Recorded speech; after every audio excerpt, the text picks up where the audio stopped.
हाँ सर वायुमंडल में के सारे गैसें हैं, उनमें से हम ऑक्सीजन में क्यों ग्रहण करते हैं? हमारे नाक में सब कौन सा फिल्टर है?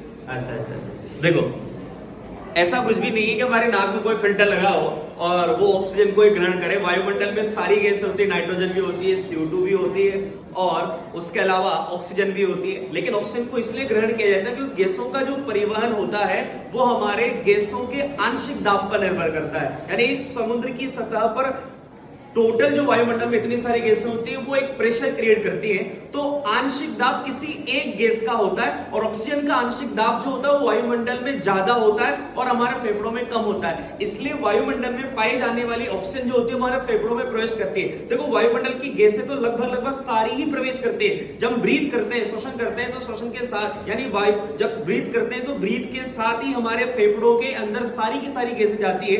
लेकिन केवल ग्रहण जो किया जाता है ब्लड के द्वारा, हमारी कोशिकाओं के द्वारा, वो ऑक्सीजन को किया जाता है। अगर देखा जाए तो श्वसन तंत्र जो होता है उसमें श्वसन की क्रियाविधि को 3 भागों में डिवाइड किया जाता है। आपके बाह्य वातावरण एक्सटर्नल एटमॉस्फेयर से जो गैसें होती हैं वो आपके फेफड़ों में जाती है, फेफड़ों से आपके रक्त में जाएंगी और रक्त से आपकी कोशिकाओं में जाएंगी। और कोशिकाओं में ऑक्सीजन क्यों जा रही है? ताकि कोशिकाओं में आपने जो भोजन के पाचन से ग्लूकोज बनाया था उस ग्लूकोज का ऑक्सीकरण होगा और ऑक्सीकरण के फलस्वरूप आपको क्या मिलेगी? ऊर्जा मिलेगी और उस ऊर्जा से हम चलने फिरने दौड़ने भागने में उस ऊर्जा का उपयोग करेंगे। तो कैसे होता है? सबसे पहला स्टेप हमारा आता है ब्रीथिंग। ब्रीथिंग मतलब संवातन। बाह्य वातावरण और फेफड़ों के बीच गैसों का जो आदान प्रदान होता है उसे हम संवादन या ब्रीथिंग कहते हैं। ब्रीथिंग में क्या होता है? 2 स्टेप होती है, यानी 2 चरणों में कंप्लीट होता है। श्वास को फेफड़ों में भरना और फेफड़ों से श्वास को बाहर छोड़ना, यानी वायु को आपने फेफड़ों में ग्रहण किया और फेफड़ों से आपने वायु को बाहर निकाल दिया। तो उसके लिए क्या होता है?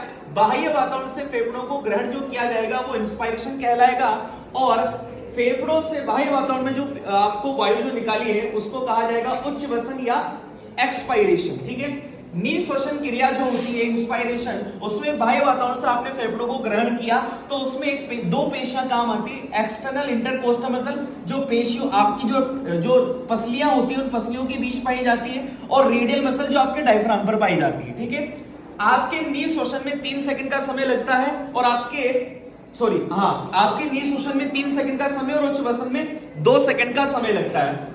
निःश्वसन में आप नाइट्रोजन भी ग्रहण कर रहे हो, ऑक्सीजन भी ग्रहण कर रहे हो, CO2 भी ग्रहण कर रहे हो। नाइट्रोजन वायुमंडल में 78 थी, जब आपने उसको छोड़ा तब भी 78, यानी नाइट्रोजन का कोई काम नहीं आता। आपने फेफड़ों में भरा लेकिन नाइट्रोजन काम नहीं आए क्योंकि उसका आंशिक दाब जो होता है वायुमंडल में कम होता है और फेफड़ों में ज्यादा होता है। और आपको पता है कि गैसों का परिवहन अधिक आंशिक दाब से कहां होता है? कम आंशिक दाब की तरफ। उसके बाद ऑक्सीजन 20% होती है वायुमंडल में, लेकिन जब आप फेफड़ों में यूज करते हो तो आपके शरीर में लगभग 20% का 4% यूज हो जाता है। 16% ऑक्सीजन आप वापस बाहर निकाल देते हो।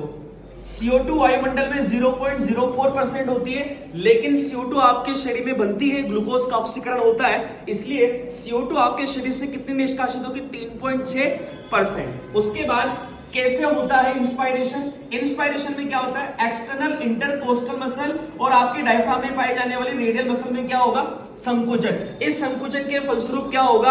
आपकी पसलियां और आपकी ये जो स्टर्नम, यहाँ की हड्डी को स्टर्नम बोलते हैं, और आपकी पसलियां ये ऊपर की तरफ और बाहर की तरफ आती है, जिससे इनका गेप जो होता है वो ऐसा हो जाता है। पहले ऐसे थी, अब पेशियों में संकुचन हुआ तो ये कैसे हो गई? इस प्रकार, यानी पसलियों के बीच में पाई जाने वाली एक्सटर्नल इंटरकोस्टल मसल में संकुचन होने से ये खींचकर इनको क्या कर देती है?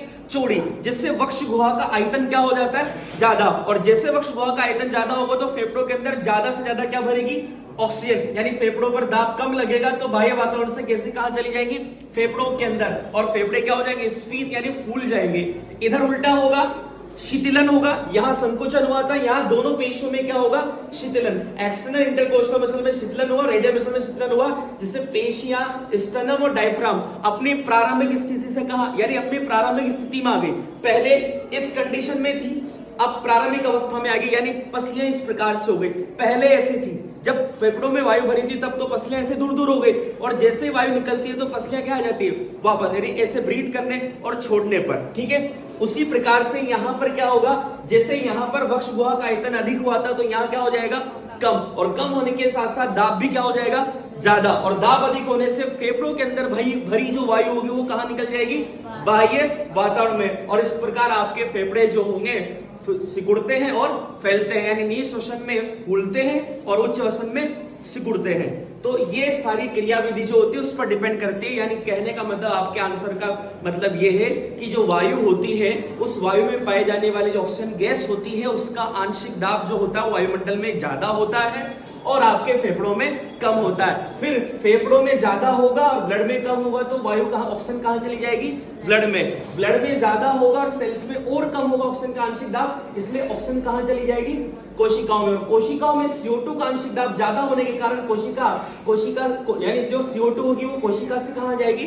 ब्लड में, और ब्लड से कहाँ जाएगी? फेफड़ों में, और फेफड़ों से बाह्य वातावरण में निष्कासित कर दी जाएगी। ठीक है, चलो।